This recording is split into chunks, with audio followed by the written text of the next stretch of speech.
अस्सलामुअलैकुम नाज़रीन, मैं सैयद अकबर हुसैन, आप देख रहे हैं AP फोन न्यूज़। वासुला दर की ना नमस्कार करा लो। भारत माता की, भारत माता की, भारत माता की। वंदे वंदे वंदे। जय श्री राम, जय जय श्री राम। आज की इस ग्रेटर हैदराबाद म्युनिसिपल कॉरपोरेशन के इस चुनाव प्रचार में यहां पर भारतीय जनता पार्टी के आप सभी कार्यकर्ता बंधुओं के साथ मिलकर के इस चुनाव में अपना योग्य मार्गदर्शन दे रहे राष्ट्रीय महामंत्री माननीय श्री भूपेंद्र यादव जी, प्रदेश के माननीय अध्यक्ष श्रीमान बंदी संजय कुमार जी, राष्ट्रीय उपाध्यक्ष श्रीमती DK अरुणा जी, माननीय विधायक श्रीमान T राजा सिंह जी, माननीय सांसद श्री स्वयं बाबू राव जी, महाराष्ट्र से यहां पर पधारे माननीय विधायक श्री आशीष शेलार जी, भारतीय जनता पार्टी के प्रदेश उपाध्यक्ष सेंडला लक्ष्मी नारायण जी मनोहर रेड्डी जी, प्रदेश महासचिव कुमारी बंगारू श्रुति जी, प्रदेश अध्यक्ष OBC मोर्चा श्याले भास्कर राज जी, डॉक्टर S प्रकाश रेड्डी जी, श्रीमती G उमा रानी जी, श्री B पांडु यादव जी, S सुरेंद्र रेड्डी जी, श्री उमा महेंद्र जी और भारी संख्या में यहां पर उपस्थित भाग्यनगर के भाग्य को बनाने वाले मेरे उपस्थित भाइयों बहनों, मैं आप सबका हृदय से अभिनंदन करता हूं, आप सबका स्वागत करता हूं। जो उत्साह मैं आज सुबह से यहां पर देख रहा हूं, अभी मैं कुछ ही देर पहले एक बहुत बड़े रोड शो के साथ भारतीय जनता पार्टी के कार्यकर्ताओं का इस महानगर पालिका के इस चुनाव प्रचार के दौरान जनता जनार्दन के द्वारा जो अपार उत्साह भारतीय जनता पार्टी के प्रति देखने को मिला है, मित्रों मैं विश्वास के साथ कह सकता हूं कि पिछले 6 वर्षों के दौरान यहां की जनभावनाओं की जो उपेक्षा यहां की सरकार ने की है, यहां के विकास को बाधित किया है, यहां भ्रष्टाचार को बढ़ावा दिया है, अराजकता को बढ़ावा दिया है, फैमिली एंड फ्रेंड की सरकार जो अराजकता का कारण बनी है, अभी अधिक दिनों तक यह हैदराबाद महानगर पालिका का यह चुनाव इसका जवाब देने जा रहा है। और भारतीय जनता पार्टी शुचिता, पारदर्शिता और विकास की बुनियादी सुविधाओं के साथ आज इस चुनाव में आपके सामने आई है।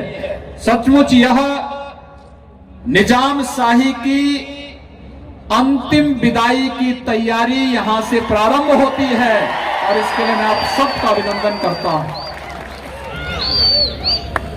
भाइयों बहनों, आपने पिछले 6 वर्षों के दौरान प्रधानमंत्री मोदी जी के नेतृत्व में भारत की सरकार की कार्य पद्धति को देखा है। पिछले 9 महीनों से पूरा देश कोरोना से जूझ रहा है और पूरी दुनिया के अंदर प्रधानमंत्री मोदी जी के नेतृत्व में कोरोना मैनेजमेंट के लिए जितना बेहतरीन कार्य हुआ दुनिया ने उसको सराहा है। WHO ने उसकी सराहना की है। चाहे वो गरीबों को फ्री में राशन देने का कार्य रहा हो, आत्मनिर्भर भारत के अंतर्गत नौजवानों के लिए रोजगार का कार्य रहा हो, जनधन अकाउंटधारी महिलाओं के खातों में पैसा देने का कार्य हो, या प्रधानमंत्री किसान सम्मान निधि का पैसा डीबीटी के माध्यम से देश के 12 करोड़ किसानों के अकाउंट में देने का हो, ईमानदारी के साथ सबका साथ, सबका विकास और सबके विश्वास पर केंद्र की मोदी सरकार खरी उतरी है। भाइयों बहनों, अगर 12 करोड़ किसानों के खाते में डीबीटी के माध्यम से पैसा जा सकता है, तो अभी हैदराबाद में बाढ़ आई थी, बाढ़ का ये पैसा केसीआर की सरकार डीबीटी के माध्यम से यहां के किसानों के खातों में, यहां के नागरिकों के पीड़ितों के खातों में देने में क्यों विफल हुई? कहीं ना कहीं यहां की सरकार की नियत साफ नहीं थी और इसीलिए उसने वहां पे व्यापक भ्रष्टाचार को फैलाने का कार्य किया। मैं उत्तर प्रदेश से हूं। पिछले 3.5 वर्षों से प्रदेश में मुझे मुख्यमंत्री भारतीय जनता पार्टी ने बनाया, प्रधानमंत्री मोदी जी ने बनाया। भाइयों बहनों, 3.5 वर्ष में हम लोगों ने प्रदेश के अंदर 35 लाख गरीबों को प्रधानमंत्री आवास उपलब्ध करवाए हैं। मैं पूछना चाहता हूं केसीआर से, वे 6 वर्षों से यहां मुख्यमंत्री हैं, उन्होंने कितने गरीबों को यहां पर प्रधानमंत्री आवास योजना का लाभ दिया है? और आखिर यहां के गरीबों को प्रधानमंत्री आवास योजना का लाभ क्यों नहीं मिल पा रहा है?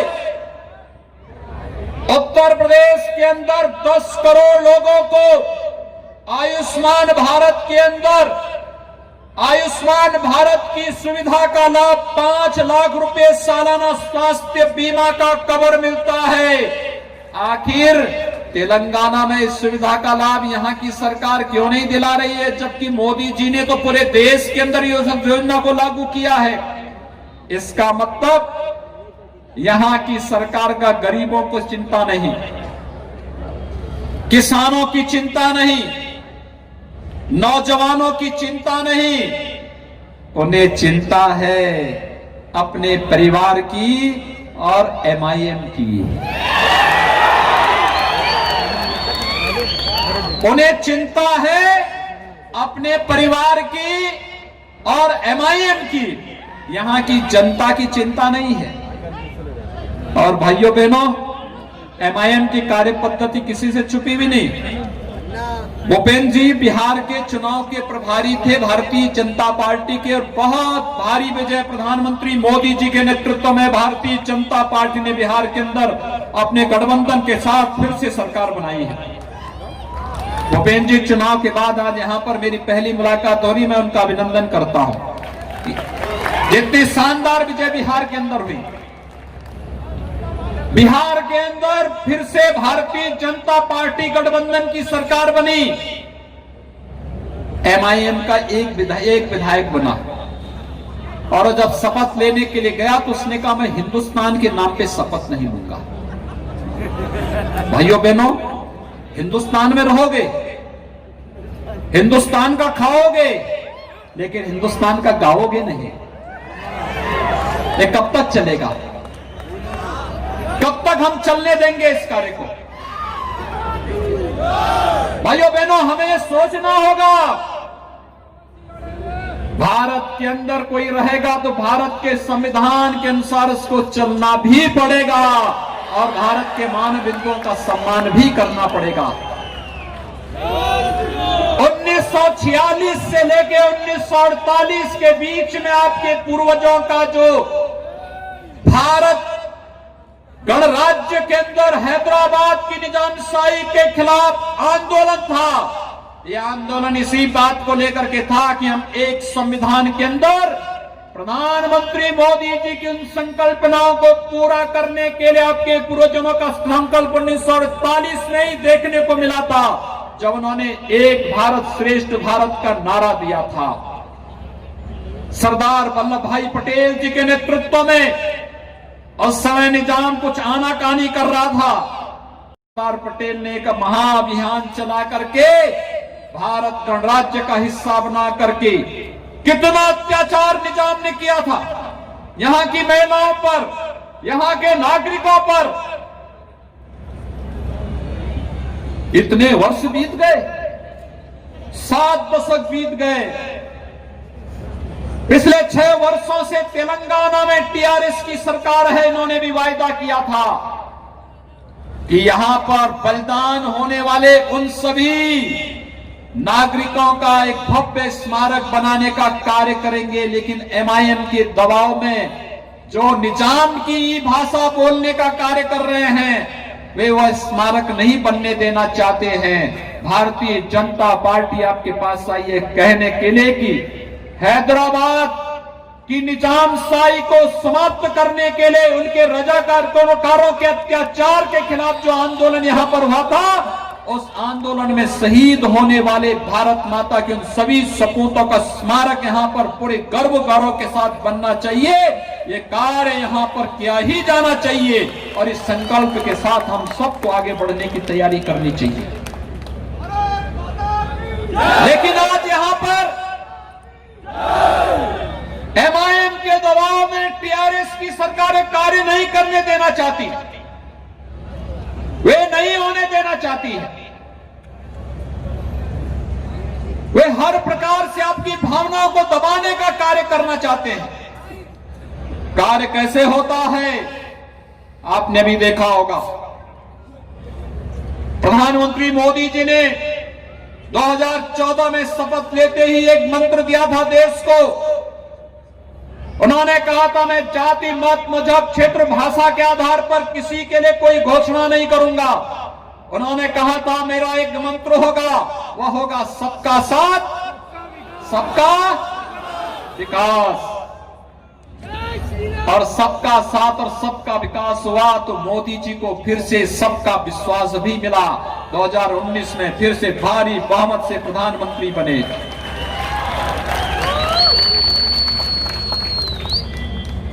पहले 5 साल गरीबों के कल्याण के लिए, अगले 5 साल राष्ट्र के उत्थान के लिए। आज पाकिस्तान भी टेढ़ी नजरों से भारत को देख नहीं सकता। याद करिए वह भी दिन थे जब मुंबई में आतंकी हमला होता था, भारत सरकार चुप हो जाती थी। और आज पुलवामा में थोड़ा दुस्साहस किया, पाकिस्तान के अंदर घुस करके सर्जिकल स्ट्राइक करने का कार्य भी प्रधानमंत्री मोदी जी ने किया। एक समय था जब कश्मीर में बिना परमिट के नहीं जा सकते थे। आज अगर हैदराबाद का नौजवान भी चाहेगा तो श्रीनगर के अंदर मकान और जमीन खरीद करके रह सकता है। यह अधिकार किसी ने दिलाया है? प्रधानमंत्री मोदी जी ने और गृह मंत्री अमित शाह जी ने आपको दिलाया है। अभिनंदन करना चाहिए इन दोनों महापुरुषों का जिन्होंने एक भारत श्रेष्ठ भारत की इस परिकल्पना को साकार किया है। भाइयों बहनों, यह है एक भारत श्रेष्ठ भारत की परिकल्पना। मोदी जी के लिए पूरा भारत एक है, पूरा भारत उनका परिवार है। और केसीआर के लिए अपना परिवार ही तेलंगाना हो गया है। यही अंतर है। एमआईएम के लिए तो 2 भाई के अलावा तीसरा कोई है ही नहीं, और किसी के बारे में सोच ही नहीं सकते। हमेशा उल्टा ही बोलेंगे। भाइयों बहनों, ट्रिपल तलाक की कुप्रथा को मोदी जी ने समाप्त कर दिया हमेशा के लिए। 3 तलाक के नाम पर आधी आबादी पर अब कोई अत्याचार नहीं कर पाएगा, और करेगा तो जेलें उसका इंतजार करेंगे। और मैं सचमुच जब 5 अगस्त को प्रधानमंत्री मोदी जी ने अयोध्या में राम मंदिर के कार्य का शुभारंभ किया। मेरी हार्दिक इच्छा थी कि यहां से भी आप लोगों को भी आमंत्रित करो। 19 के प्रोटोकॉल को ध्यान में रखना था। भाइयों बहनों, कोविड-19 के प्रोटोकॉल को ध्यान में रख करके कार्य भगवान राम के भव्य मंदिर के निर्माण कार्य को आगे बढ़ा दिया गया। 492 वर्ष के इतिहास में जो कार्य कभी नहीं हो पाया, आज मोदी जी के नेतृत्व में अयोध्या में भगवान राम के भव्य मंदिर के निर्माण का कार्य आगे बढ़ चुका है। आने वाले 3-4 वर्षों में जब भगवान राम का भव्य मंदिर का निर्माण होगा, आप में से एक एक व्यक्ति अयोध्या में सादर आमंत्रित होगा भगवान राम के रामलला के दर्शन करने के लिए। यह आनंद आप सबको भी प्राप्त होगा। यह है राष्ट्र गौरव, यह है आत्म गौरव का भाव।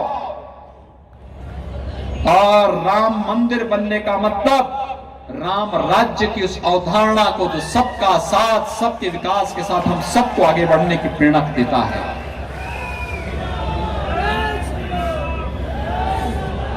मैं यही पूछने के लिए आया हूं, अगर 12 करोड़ किसानों के खातों में प्रधानमंत्री किसान सम्मान निधि का पैसा जा सकता है, तो हैदराबाद के बाढ़ पीड़ितों के खाते में केसीआर की सरकार ने पैसा सीधे उनके अकाउंट में क्यों नहीं भेजा? टीआरएस के कार्यकर्ताओं को लूट करने की छूट क्यों दे दी गई? ये चीजें बताती हैं सरकार की नीयत यहां साफ नहीं थी। आज आप देख रहे होंगे कोविड मैनेजमेंट में प्रधानमंत्री मोदी जी की पूरी दुनिया ने सराहना की।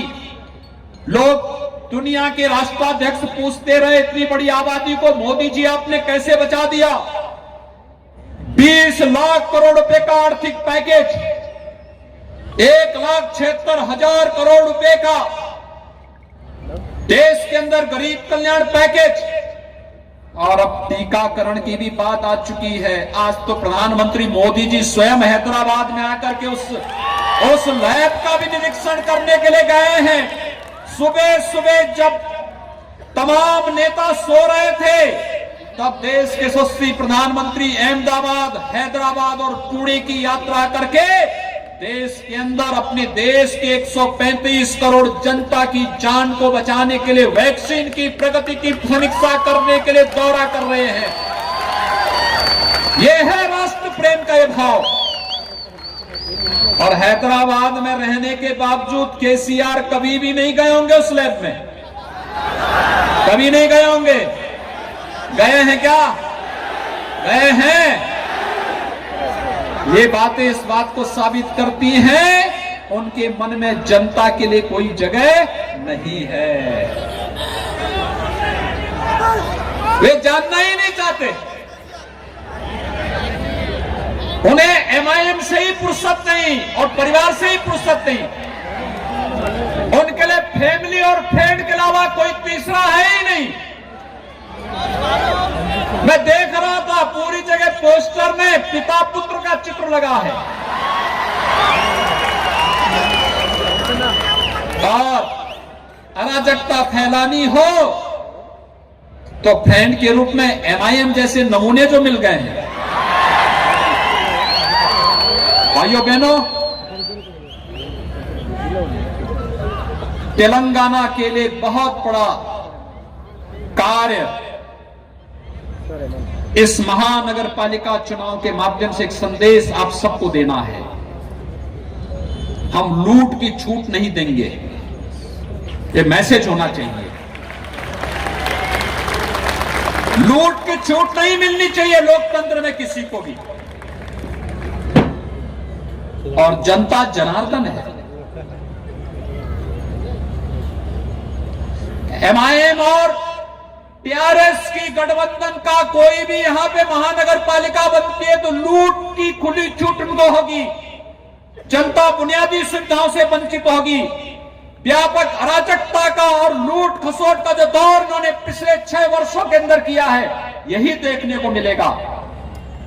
भारतीय जनता पार्टी है आपसे कहने के लिए, उत्तर प्रदेश के अंदर जब भाजपा नहीं थी तब राम की जन्मभूमि के जिले को लोग फैजाबाद से पहचानते थे। हम लोग आए, हमने अयोध्या नाम कर दिया। हो सकता है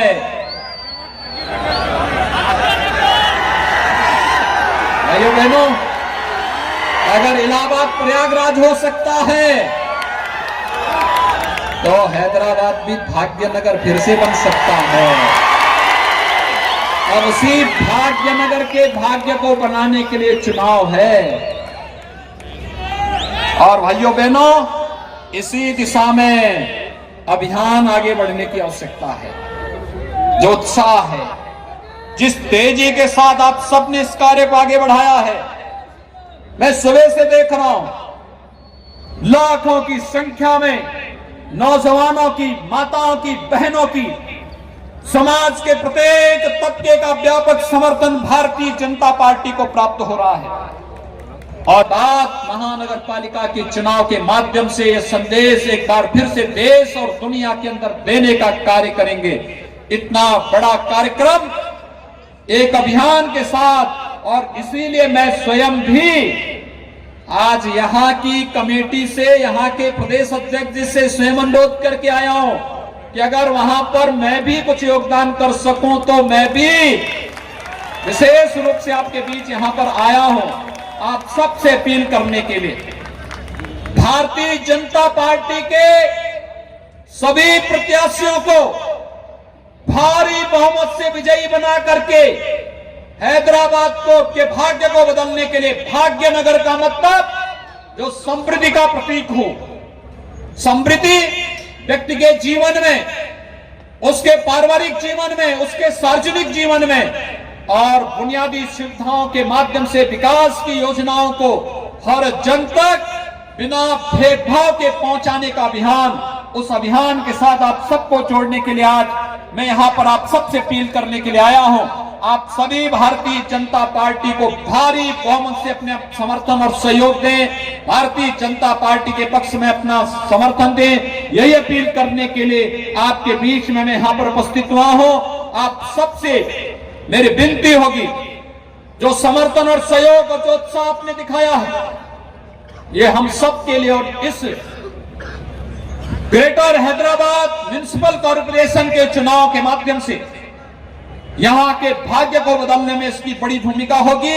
यही अपील करते हुए मैं वाणी को देता हूं विराम। जय जय श्री राम, जय जय श्री राम, जय जय श्री राम।